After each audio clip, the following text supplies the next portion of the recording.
ఎలాంటి సినీ నేపథ్యం లేకుండా విజయ్ సేతుపతి ఒక స్టార్ గా ఎదిగారని చెప్పొచ్చు. అలాంటిది విజయ్ సేతుపతిపై కాస్టింగ్ కోచ్ కి సంబంధించి ఒక మహిళ కొన్ని సంచలనమైన వ్యాఖ్యలు చేశారు. మరి దీని గురించి డిస్కస్ చేయడానికి మనతో పాటు డాక్టర్ దుర్గా వడ్లమాని గారు ఇప్పుడు మనతో ఉన్నారు. నమస్తే మేడం. నమస్తే అండి మేడం. మరి సినీ ఇండస్ట్రీకి రావాలంటే ఒక వారసత్వం ఉండాలి, లేకపోతే రికమెండేషన్ ఉండాలి, ఇన్ఫ్లుయెన్స్ ఉండాలి అని అంటారు. అలాంటిది సొంత టాలెంట్ తో పైకి వచ్చిన వారు చాలా తక్కువ మంది. అందులో ఒకరు విజయ్ సేతుపతి ఉన్నారని చెప్పొచ్చు. మరి ఈ నేపథ్యంలో కాస్టింగ్ కోచ్ కి సంబంధించి విజయ్ సేతుపతి మీద ఒక మహిళ అయితే కొన్ని వ్యాఖ్యలు చేసినట్టు తెలుస్తుంది. ఏమంటారు మేడం? అంటే ఆవిడ లండన్ లో ఉంటారు. షీజ్ ఎ సైకియాట్రీ చేశారు. ఆవిడ డాక్టర్ రమ్య మోహన్ అని ఆవిడ పెట్టారు. ఆవిడ ఏం పెట్టారంటే అంటే కాస్టింగ్ కోచ్ అనేది ఉంది సినీ ఇండస్ట్రీలో. నా ఫ్రెండ్ ఒక జర్నలిస్ట్ గా పనిచేసేది. ఆమెను సినిమా రంగంలోకి లాగి ఆమెను చాలా ఇబ్బందులకు గురి చేశారు. అందులో విజయ్ సేతుపతి ఉన్నాడు అని. ఇంకోటి విజయ్ సేతుపతి గురించి ఆవిడ ఇంకో మాట ఏమన్నారంటే క్యారవాన్ లో తనకి సహాయం చేయడానికి 2 లక్షలు, లాంగ్ డ్రైవ్ కి అయితే 50,000 ఇస్తాడు అని ఒక కమెంట్ చేసింది. అంటే ఆవిడ ఏమన్నారంటే నా స్నేహితురాలు ఈ రోజు ఒక ఏమంటారు, ఇప్పుడు డ్రగ్ అడిక్ట్స్ ఇవన్నీ అవుతారు కదా, అంటే సైకలాజికల్ గా అప్సెట్ అయ్యాక సో రిహాబిలిటేషన్ సెంటర్ లో అమ్మాయి ట్రీట్మెంట్ తీసుకుంటోంది. ఆమె కుటుంబ సభ్యులంతా కూడా చాలా బాధపడ్డారు. అంటే కుటుంబ సభ్యులు కూడా ఆ అమ్మాయి ఫోన్ చాటింగ్ తర్వాత డైరీ వల్ల ఈ విషయాలన్నీ తెలిసాయి. అంటే దానికి విజయ్ సేతుపతి కారణం అనేది వాళ్ళు చెప్తున్నమాట. సో ఆ విషయాన్ని ఆవిడ పోస్ట్ చేశారు ఎక్స్ లోనో ఎందులోనో. కాకపోతే పోస్ట్ చేసిన కొంతసేపటికి ఆవిడ తీసేశారు. అయితే ఆవిడ మీద ఒత్తిడి వచ్చింది, తీసేశారు, ఆవిడ బెదిరించారు అన్నట్టుగా కూడా అన్నారు. సో ఆవిడ తీయటానికి మళ్ళీ వివరణ ఇచ్చింది. ఎందుకంటే విజయ్ సేతుపతి ఫ్యాన్స్ ఏమో చాలా గొడవ చేశారట, ట్రోల్ చేశారు ఆవిడని. అప్పుడు ఆవిడ ఏం వివరణ ఇచ్చారంటే నా స్నేహితురాలి గోప్యత కోసం నేను దాన్ని డిలీట్ చేయడం జరిగింది, నేను ఇంత వైరల్ అవుతుందని అనుకోలేదు అని ఆవిడ వివరణ ఇచ్చాను. సో నేనంటాను, నిప్పు లేకుండా పొగొస్తుందా? ఏ కొద్దిపాటి ఇది లేకుండా ఎవరు ఊరికే అట్లా పెట్టారుగా. ఓన్లీ విజయ్ సేతుపతి గురించి ఎందుకు పెట్టారు? ఇప్పుడు నా గురించి మీ గురించి పెట్టారు అనుకోండి, అనుకుందాము, వెంటనే మనం రియాక్ట్ అవుతాం కదా. నిన్నటి వరకు విజయ్ సేతుపతి రియాక్ట్ అవ్వలేదు, ఇవాళ అయినట్టున్నారు. నేను చూసి నవ్వుకున్నాను, నేను అలాంటి వాడిని కాదు, అతను చాలా డౌన్ టు ఎర్త్ అని అంటారు అతను అందరూ, కానీ నేను చాలా రిచ్ గా జీవిస్తున్నాను అంటాడు అతను.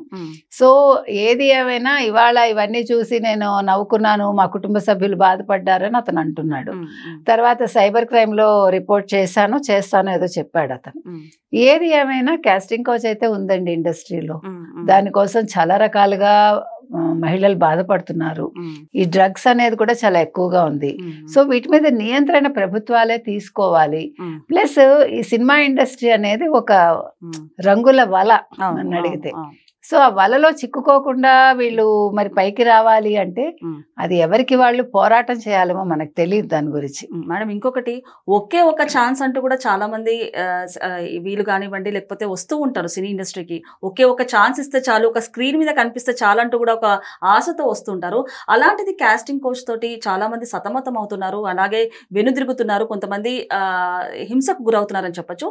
ఏ విధంగా చూడొచ్చు అంటారు మేడం? మీకు రమకృష్ణ గారు కూడా ఆ మధ్యన మాట్లాడారు, చాలా మంది మాట్లాడారు, చాలా మంది అనుభవించారు. కొంతమంది పైకి చెప్తున్నారు, కొంతమంది చెప్పట్లేదు, మనకు తెలియదు దాని గురించి డీటెయిల్ గా. బట్ ఏది ఏమైనా విజయ్ సేతుపతి అలాంటి వాడు కాకపోతే హ్యాపీ. ఒకవేళ నిజంగా అమ్మాయి నష్టపోతే ఆ అమ్మాయిని ఆదుకోవాల్సిన బాధ్యత విజయ్ సేతుపతి మీద ఉంటుంది. ఎందుకంటే ఇలాంటివి జరగద్దండి. అమ్మాయిలు చాలా సున్నిత మనస్కులు, పైకి ఎంత రఫ్ గా కనిపించినా బేసిక్ గా వాళ్ళు చాలా సున్నితంగా ఉంటారు. అందులో మనకి ఇంకేదైనా కూడా పర్వాలేదు, కానీ ఇలాంటి విషయాల్లో వాళ్ళు చాలా మానసికంగా దెబ్బతింటారు.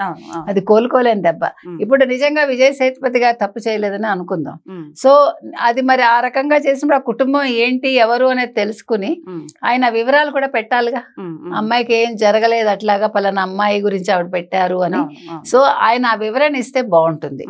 ఆయన చేయలేదనే మనం అనుకుందాము. ఒకవేళ చేసి ఉంటే మనం ఏం చేయలేం.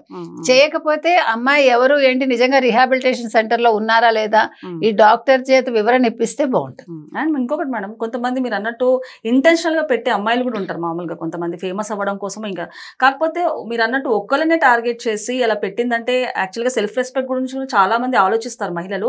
కానీ ఓపెన్ గా అమ్మాయి ఇలా ట్వీట్ చేసిందంటే ఏ రకంగా? ఏదో అదే డౌట్. ఇప్పుడు అందుకనే ఇప్పుడు ఆవిడ ఇప్పుడు ఫేమ్ అవడానికి ఎందుకు ఫేమ్ అవ్వాలి ఆవిడ? ఇప్పుడు విజయ్ సేతుపతి గురించి పెట్టి ఫేమ్ అవ్వాలి అని ఆవిడ అనుకోవటానికి ఏముంటుంది అందులో? ఇప్పుడు విజయ్ సేతుపతి కొత్తగా రాలేదు, ఆల్రెడీ హీ ఎస్టాబ్లిష్ హిమ్సెల్ఫ్. మీరు అన్నట్టుగా స్వయం కృషి తోటి వచ్చాడు ఆయన, మంచి నటుడు అనిపించుకున్నాడు, పాన్ ఇండియా నటుడు అనిపించుకున్నాడు, అన్ని అయ్యాయి. అలాంటప్పుడు ఎక్కడో లండన్ లో ఉన్న ఆవిడ తన ఫ్రెండ్ కోసం అని పెట్టాల్సిన పనే ఉంటుంది. ఇప్పుడు ఆవిడ ఇండియాలో ఉండి పోనీ ఆవిడ ఇండస్ట్రీలో ఉంటే ఆవిడ ఫేమ్ అవడానికి పెట్టింది అనుకోవచ్చు. ఇప్పుడు విజయ్ సేతుపతి గారు అన్న మాట మనకు అర్థం కాల, ఆవిడ ఫేమ్ అవడం కోసం పెట్టింది అని.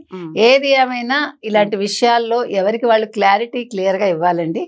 బట్ ఎవరిని బాధ పెట్టకుండా ఉంటే బాగుంటుంది, ముఖ్యంగా ఇండస్ట్రీలో అమ్మాయిల్ని వేధించకుండా ఉంటే బాగుంటుంది. Okay madam, thank you.